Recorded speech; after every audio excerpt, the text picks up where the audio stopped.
நான் உங்க Sadagopan Ramesh, farmer Indian cricketer.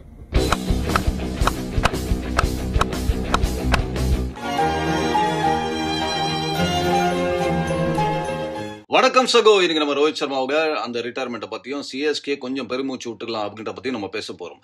Okay, முதல்ல ரோஹித் சர்மா என்னன்னு பாத்தீங்கன்னா, இந்த கடைசி ஒரு வருஷம் அந்த ரெட் பால் கிரிக்கெட்ல வந்து ஒரு கேப்டனாகவும் சரி, ஒரு பிளேயராகவும் சரி, மிகப்பெரிய மன உளைச்சலுக்கு ஆளானார் அப்படின்ற போது இந்த அனௌன்ஸ்மெண்ட் ஒரு மிகப்பெரிய சர்ப்ரைஸா அட்லீஸ்ட் எனக்கு இல்ல. சகோ, இங்க பாத்தீங்கன்னா ஹோம் சீரிஸ் நியூசிலாண்டுக்கு ஒரு மோசமான தோல்வி, அதுக்கப்புறம் அங்க ஆஸ்திரேலியா போய் தோத்தோம் அப்படின்ற போது அவருக்கு கொஞ்சம் அந்த மோட்டிவேஷன் எந்த அளவுக்கு ஒரு டெஸ்ட் கிரிக்கெட்ல இருக்கும், அவருக்கு பிளேயராகவும் கொஞ்சம் கஷ்டப்பட்டாரு, கேப்டனாகவும் கஷ்டப்பட்டாரு அப்படின்றதுனால இது வந்து அட்லீஸ்ட் ஓகே போதும்பா, நான் ஓடிஐ கிரிக்கெட் மட்டும் ஆடுறேன். அந்த ஓடிஐ கிரிக்கெட்டே அவர் ஏன் ஆடுறன்னு தொடர்ந்து ஆடுறன்னு சொன்னதுக்கு ஒரு முக்கியமான ஒரு டானிக் எங்க கிடைச்சதுன்னு பாத்தீங்கன்னா அந்த சாம்பியன்ஸ் டிராஃபியோட வின். ஒருவேளை இந்தியா சாம்பியன்ஸ் டிராஃபிலையும் சரியா ஆடாம மோசமா தோத்து இருந்தாங்கன்னா ரோஹித் சர்மா அந்த ஓடியை பத்தியும் யோசிச்சிருப்பாங்க. மொத்தமா நம்ம ரோஹித் சர்மா இழந்திருப்போம் அப்படின்றதுனால எப்பா அந்த சாம்பியன்ஸ் டிராஃபியை வின் பண்ணது நம்ம மீண்டும் ஒரு ரோஹித் சர்மா நம்மளுக்கு கொடுத்துருக்குன்றத நம்ம வச்சுக்கலாம். செம்ம பிளேயர் சகோ, எனக்கு ரொம்ப ரொம்ப பிடிச்ச ஒரு பிளேயர். ரோஹித் சர்மா எங்காவது பக்கத்து கிரவுண்ட்ல பேட்டிங் ஆடுறாரு அப்படின்னு சொன்னீங்கன்னா மாங்கா மரத்துலயாவது ஏறி இல்ல காம்பவுண்ட் சோரை தாண்டி குதிச்சு உக்காந்து எப்பா அந்த பேட்டிங் ரசிக்கலான்ற அளவுக்கு அந்த கவர் டிரைவ் என்ன, அந்த புல் ஷாட் என்ன, வேற லெவல். இந்த கவர் டிரைவ் புல் ஷாட்ல எல்லா பேட்ஸ்மேனும் ஆடிருக்காங்க கிரிக்கெட்ல. ஆனா சில பேர் எல்லாம் ஆகும்போது, சில பிளேயர்ஸ் மட்டும் ஆகும்போது எக்ஸ்ட்ராவா வேற ஏதோ இருக்குது அப்படின்ற ஒரு ஃபீல் கொடுப்பாங்க தெரியுமா. இந்த கவர் டிரைவ் அடிக்கும் பொழுது ரோஹித் சர்மா அந்த பழங்களிலே சிறந்த பழம் மாம்பழம் அப்படின்ற மாதிரி இந்த கவர் டிரைவ் மட்டும் ஏன் இவ்வளவு டேஸ்டியா இருக்கு, இந்த புல் ஷாட் மட்டும் ஏன் இவ்வளவு டேஸ்டியா இருக்குன்னு சொல்லக்கூடிய அளவுக்கு பேட்டிங் ரொம்ப ஈஸியா காமிக்கிறாரு ரோஹித் சர்மா. அவர் ஓப்பனரா எனக்கு தெரியும் ரொம்ப ரொம்ப கஷ்டம், ஆனா ரோஹித் சர்மா ரொம்ப ஈஸியா பண்ணிட்டு போயிருக்காரு அப்படின்ற போது டெஃபினட்டா எந்த ஃபார்மேட்ல இருந்தாலும் ரோஹித் சர்மா மாதிரி ஒருத்தர் வந்து சொல்லும் போது இந்த ஃபார்மேட்ல இருந்து நான் ஓய்வு எடுக்கிறேன் அப்படின்றது டெஃபினட்டா நம்ம மிஸ் பண்ணுவோம் சகோ.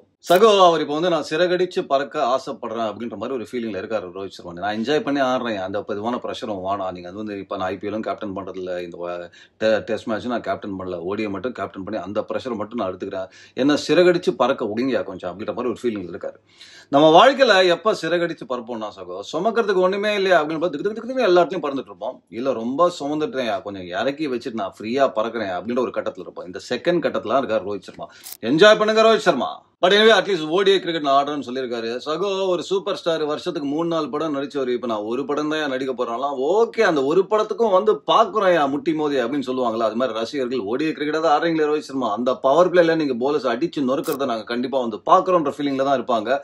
அதனால நோ ப்ராப்ளம். அவரோட அடுத்த கட்ட பயணத்துக்கு நமது பெஸ்ட் விஷஸ் நம்ம கன்வே பண்ணிக்கலாம். டெஃபினட்டா ஹேட்ஸ் ஆஃப் டு திஸ் கிரிக்கெட்டுங்க, வேற லெவல் பிளேயர். சரி, அடுத்தது என்னன்னா சிஎஸ்கே ஃபேன்ஸ்லாம் இப்ப கொஞ்சம் பெருமூச்சு விட்டுக்கலாம். ஒரு கட்டத்துல பாத்தீங்கன்னா எப்பா இன்னைக்கு மோசமா இருக்குது, பட் நாளைக்கு என்னையா அப்படின்ற மாதிரி ஒரு பயத்துல இருந்தோம். இப்ப நாளைக்கு இல்லையா, நல்லா இருக்கும் போல இருக்கு, எதிர்காலம் பிரகாசமா தெரியுதா அப்படின்ற மாதிரி அவன் கண்ணுல ஒரு 100 வாட்ஸ் பல்ப போட்ட மாதிரி கொஞ்சம் ஹாப்பியா இருக்கான். அதற்கு முக்கியமான காரணம் என்ன பாத்தீங்கன்னா, எதிர்காலம் நம்ம சொல்லும் போது ஆட்டோமேட்டிக்கா நமக்கு கண்ணுக்கு தெரியக்கூடியது அந்த இளைஞர்கள் பியூட்டிஃபுல்லா உள்ள வந்திருக்காங்க. இந்த மேட்ச்ல நீங்க பாத்தீங்கன்னா 3 பேர் கலக்கிட்டாங்க. நூர் அகமதுக்கு ஒரு யங்ஸ்டர் தான், மறந்துடாதீங்க, அவரும் ஒரு சின்ன பையன் தான் அப்படின்ற போது நூர் அகமது அட்டகாசமான ஒரு போலிங். நம்ம ஏற்கனவே பாத்துருக்கோம் ஆயுஷ் மாத்திரை என்ன பண்றாருன்றத பாத்துருக்கோம், அதுக்கப்புறம் டெவால் புரீஸ் என்ன பண்றாருன்னு பாத்துருக்கோம். திடீர்னு பாத்தீங்கன்னா உருவில் பட்டேல் ஒருத்தர் வந்திருக்காருங்க. எப்பா இவர் உருமர பட்டேல் வேற லெவல் பேட்டிங். நீங்க ஒரு வித்தியாசம் பார்க்கலாம். தொடர்ந்து சிஎஸ்கே மேட்சஸ் பார்த்தவங்க எல்லாருக்குமே தெரியும், முதல்ல நம்ம ஆடின விதமும் இப்ப நம்ம ஆடுற விதமும் பாஷா பார்ட் 1 மாதிரியும் பாஷா பார்ட் 2, அதாவது ரஜினிகாந்த் படங்க. அது வந்து ரஜினியோட மிகப்பெரிய ஃபேன்ன்றனால அந்த படத்துல இருந்து ஒரு எக்ஸாம்பிள் சொல்லியிருக்கேன். பார்க்காதவங்க கண்டிப்பா போய் பாருங்க, செம்மையா இருக்கும் அந்த படம். சோ பார்ட் 1 நீங்க பாத்தீங்கன்னா அவங்க ரொம்ப அமைதியா ஒரு இன்டென்ட்டே இல்லாம எல்லாத்துக்கும் ஒதுங்கி போறேன்ற மாதிரி ஒரு இருந்தாங்க சிஎஸ்கே. இப்ப இறங்கி அடிக்கிறேன் அப்படின்றது இந்த நான் ஏற்கனவே சொன்ன பதிவுகள் நீங்க பாத்தீங்கன்னா கடைசியில் சில தோல்விகளில் நான் பார்க்கறது ஒரு ப்ரோக்ரஸ், ஒரு பாசிட்டிவிட்டியா பாக்குறேன், ஒரு நம்பிக்கை நட்சத்திரங்களை பாக்குறோம் அப்படின்ற போது அந்த லிஸ்ட்ல இவனே ஆட் பண்ணிக்கோங்க. உருவில் பட்டேல் வேற லெவல் பேட்டிங். இந்த ஏற்கனவே சொன்ன இந்த சின்ன பசங்க வந்து ஒரு பெரிய பாடம் எடுத்திருக்காங்க சிஎஸ்கே. அதுக்கு முக்கியமான காரணம் அடாவடி பண்ணுங்கயா, அதுலயா பேட்டிங் ஆடுங்கயா, அப்படியே அந்த மொமெண்டம் மிடில் ஓவர்ஸ்க்கு எடுத்துன்னு போங்க அப்படின்றத ஏற்கனவே சொன்னாங்க. ஆயுஷ் மாத்திரை 0ல அவுட் ஆனவங்க உருவில் பட்டேல் வந்து உரிமிட்டார். Second ball 6. இந்த பசங்க எப்படிதான் பேட்டிங் ஆடுறாங்க நீங்க என்ன பாத்தீங்கன்னா, அதாவது இப்ப என்ன டிஃபரெண்டா நடக்குது அப்படின்னு கேட்டீங்கன்னா, ஒரு விஷயம் மேஜரா யங்ஸ்டர்ஸ் உள்ள வராங்க. யங்ஸ்டர்ஸ் எப்படி இந்த மாதிரி ஆடுறாங்க அப்படின்னு கேட்டீங்கன்னா, மிகப்பெரிய விஷயம் என்னன்னு பாத்தீங்கன்னா, இப்ப நான் வளர்ந்த கட்டத்துல என்ன வந்து தாக்கத்தை ஏற்படுத்தின விஷயங்கள் என்ன சுத்தி இருக்கும் இல்லையா, அதோட இன்ஃபுளுன்ஸ்ல தான் நான் வளர்ந்திருப்பேன் கண்டிப்பா. உண்மையா இல்லையா? நீங்களும் அப்படிதான் வளர்ந்துருப்பீங்க கண்டிப்பா. இப்போ ஒரு சினிமாவே எடுத்துக்கோங்களேன். நான் வளர்ந்த கட்டத்துல தான் ரஜினி கொஞ்சம் கொஞ்சமா வளர்ந்து பெரிய சூப்பர் ஸ்டார் ஆறாரு. ரஜினி கமல் இது ஒரு தாக்கம் எனக்கு இருந்தது. அதுக்கப்புறம் இளையராஜா சார் மியூசிக், அதுக்கப்புறம் எஸ்பி பாலசுப்ரமணியம் பாட்டு, ஏசுதாஸ். சோ இதுதான் எனக்கு வந்து மிகப்பெரிய இன்ஃபுளுன்ஸ் ஏற்படுத்தின ஒரு விஷயங்கள். அதாவது நான் சொல்றது ஒரு சினிமா அப்படின்ற ஒரு பக்கத்தை சொல்றேன். அப்படின்ற போது இவங்களோட மிகப்பெரிய ரசிகனா அதோடய சேர்ந்து நான் வளர்ந்ததுனால அதோட தாக்கம் மிகப்பெரிய அளவுல எனக்கு இருந்தது. இப்ப இந்த பசங்க எல்லாம் எடுத்துக்கோங்க, எய்தர் இவங்க எல்லாருமே பாத்தீங்கன்னா இந்த சின்ன பசங்க எல்லாருமே ஐபிஎல் அப்படின்ற ஒரு விஷயம் வந்தது இல்ல ஒரு T20 கிரிக்கெட் வந்த டைம்ல தான் எதிர் பிறந்திருக்காங்க. ஜஸ்ட் முன்னாடி யாரும் அவங்களுக்கு வந்து நினைவு தெரிந்த நாள் இந்த T20 கிரிக்கெட் தான் முதல்ல பார்க்க ஆரம்பிச்சிருக்காங்க. அப்படின்ற போது அவங்க இன்ஃபுளுன்ஸ், அவங்களுக்கு மிகப்பெரிய தாக்கம் எங்கேருந்து வந்திருக்குன்னு பாத்தீங்கன்னா T20 கிரிக்கெட். சோ நான் பார்த்து கையில கிரிக்கெட் பேட்டை எடுத்ததுக்கு காரணமே ஐபிஎல் தான் அப்படின்னு சொல்றவங்க 4-6 தாங்க அடிக்க போவாங்க, அந்த பயமே இல்லாம. நீங்க பாத்தீங்கன்னா நான் ஏற்கனவே சொன்ன ஆயுஷ் மாத்திரை நீங்க பாருங்க, போன மேட்ச்ல RCB எனக்கு ரொம்ப பிடிச்ச ஒரு விஷயம் வந்து மோர் தென் அந்த 94 அவர் அவுட் ஆன விதம். பதறாதீங்க, என்னங்க அவர் அவுட் ஆனது போய் பிடிச்சிருக்கேன்னு சொல்றீங்கன்னு கேட்கலாம். பட் அவுட் ஆனது எப்படின்னு பாத்தீங்கன்னா 94ல இருந்து ஒரு 6ருக்கு போனார் 100க்கு. யோசிச்சு பாருங்க, முதல் வருஷம் ஒரு சின்ன பையன் வந்து சிஎஸ்கே மாதிரி ஒரு சைடு தோனி பின்னாடி நிக்கிறாரு எனக்கு டீம்ல கேப்டன் அப்படின்ற மாதிரி ஒருத்தர் கீழே நான் ஆடுறேன். அந்த பக்கம் RCB விராட் கோலி மாதிரி ஒரு பிளேயர். இப்ப எனக்கு ஒரு 100 முதல் முறை ஐபிஎல்ல 100 அடிக்கக்கூடிய ஒரு வாய்ப்பு.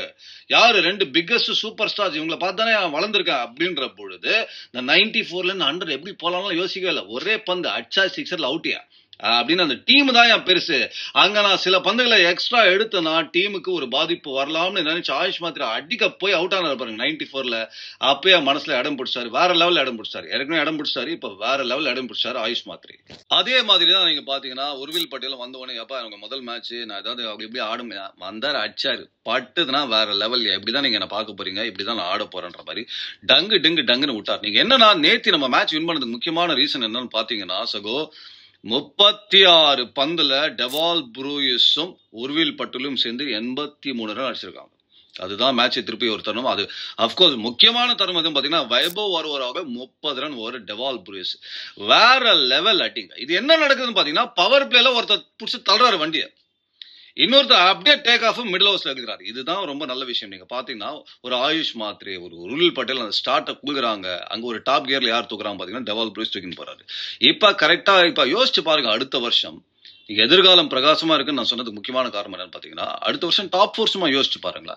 ஆயுஷ் மாத்திரை, உர்வில் பட்டேல், ருத்துராஜ் கெய்க்வாட் அவர் உள்ள வந்தாருன்னா 3, அதுக்கப்புறம் டெவால் ப்ரூயிஸ். இப்ப டாப் 4 எப்படி இருக்கு சிஎஸ்கே? அந்த சிஎஸ்கே வின் பண்ணா கண்ணா 1 லட்டு, ஆனா தோனி வந்து ஒரு சின்ன கேமியோ ஆடினார்னா கண்ணா 2 லட்டு. அந்த சிக்ஸருங்க நீங்க ஆக்சுவலா பாத்தீங்கன்னா தோனி வந்து ஒரு மாதிரி அந்த எக்ஸ்பீரியன்ஸ் பியூட்டிஃபுல்லா காமிச்சாரு. அவர் நரேன் வருண் சக்கரவர்த்திலாம் சான்ஸே எடுக்கல. ஏன்னா அவருக்கு தெரியும் கடைசி 4 ஓவர் 3 ஓவர்ல வந்து மீடியம் பேசர் வருவாங்க, அங்க ஒரு சான்ஸ் எடுக்கலாம்னு சொல்லிட்டு நிதானமா ஆடினாரு. அவ்வளவு பிரஷரை பார்த்திருக்காரு. அப்படின்ற போது இந்த விக்கெட்ல மீடியம் பேசருக்கு ஒண்ணுமே ஆகல, கோடிகேஷன் வருது அப்படின்ற போது நான் இன்ஃபேக்ட் நான் எனக்கு கமெண்ட்ரி ஆஃப் த இதுல சொல்லிட்டே இருந்தேன், அவர் அந்த ஸ்லாட்டுக்கு வெயிட் பண்ணிட்டே இருக்காரு. ஆண்ட்ரே ரசல் பியூட்டிஃபுல்லா போட்டார், அந்த யார்கர்ஸ் அது வரைக்கும் டாட்ல போட்டுட்டே இருந்தாரு. பட் ஒரே ஒரு தவறு தான், 1 சைக்கிள் கேப், இந்த லோ ஃபுல் டாஸ் வந்தது, ஓட்டாரம் பாருங்க நட்டார்னு ஒரு 6 வேற லெவல்.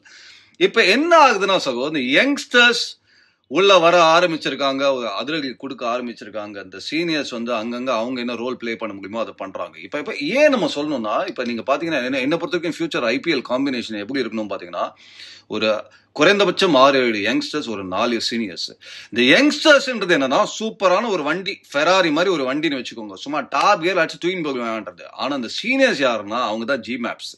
ஏன்னா அவங்க தான் அந்த கைட் பண்ணணும், வண்டி எங்க போகணும் எந்த டைரக்ஷன்ல போகணும்னு சொல்லக்கூடிய அந்த கூகுள் மேப்ஸ் யாருன்னு பாத்தீங்கன்னா இந்த சீனியர் பிளேயர்ஸ்.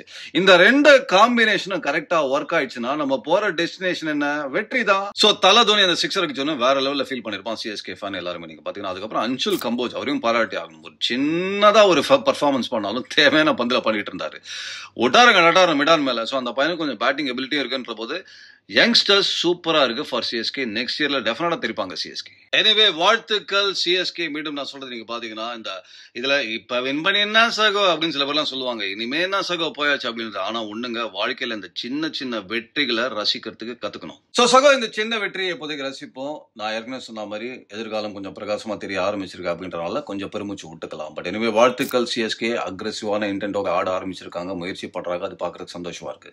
பட் கேகேஆர் அந்த வைபவ் ஒருவரை வந்து அஜிங்கிய ரஹானே ஒரு தவறு செஞ்சுட்டாரு. அந்த இடத்துல நீங்க பாத்தீங்கன்னா 18 பந்துகள் இருந்தது சுனில் நரேன், வருண் சக்கரவர்த்திக்கு. இந்த விக்கெட்ல பாத்தீங்கன்னா ஸ்பின்னர்ஸ்க்கு தான் ஒரு சாதகமான ஒரு விஷயம் இருந்தது அப்படின்ற போது டக்குன்னு அங்க கட் பண்ணி இந்த வைபவ் ஒருவரை உள்ள எடுத்துன்னு வந்தாரு. ஆனா உடனே பாருங்க டெவால் ப்ரூயிஸ் அதை உணர்ந்து இந்த ஓவர் தான் அட்டாக் பண்ணணும் அப்படி. இன்னொன்னு எனக்கு பிடிச்ச ஒரு விஷயம் என்னன்னு பாத்தீங்கன்னா டெவால் ப்ரூயிஸ் ஒரு பேட்டிங்ல எந்த போலர் அட்டாக் பண்ணணும்னு அழகா அந்த ஓவரை சூஸ் பண்ணி 30 ரன் வெளுத்து வாங்கிட்டாரு. இதுவும் ரொம்ப ரொம்ப முக்கியம் சகோ. ஏன்னா இன்னைக்கு வரவும் போற 6ன்றது ஒரு சாதாரண விஷயம் ஆயிடுச்சு ஐபிஎல். எப்பா நீ 6 அடிப்பா, நீ 6, எல்லாரும் சிக்ஸ் அடிக்கிறாங்க அப்படின்ற போது எந்த கட்டத்துல அந்த சிக்ஸருக்கு போகணும், எந்த மாதிரி மேட்சஸ், எந்த மாதிரி சுச்சுவேஷன்ல நீங்க அந்த ரிஸ்க் எடுக்கணும்ன்றது அந்த புரிதல் உங்களுக்கு முக்கியமா வேணும் அப்படின்றதுனால அதுலயும் யங்ஸ்டர்ஸ் ஸ்டிக் ஆஃப் பண்றாங்க. சூப்பர். எனிவே நான் சொன்ன மாதிரி இந்த சின்ன வெற்றியை கொஞ்சம் ரசிச்சு இன்னைக்கு ஒரு பெருமூச்சு விட்டு இந்த நாளை என்ஜாய் பண்ணுங்க. ஹேவ் a nice day சகோ. தொடர்ந்து சப்போர்ட் பண்ணுங்க. Stay tune.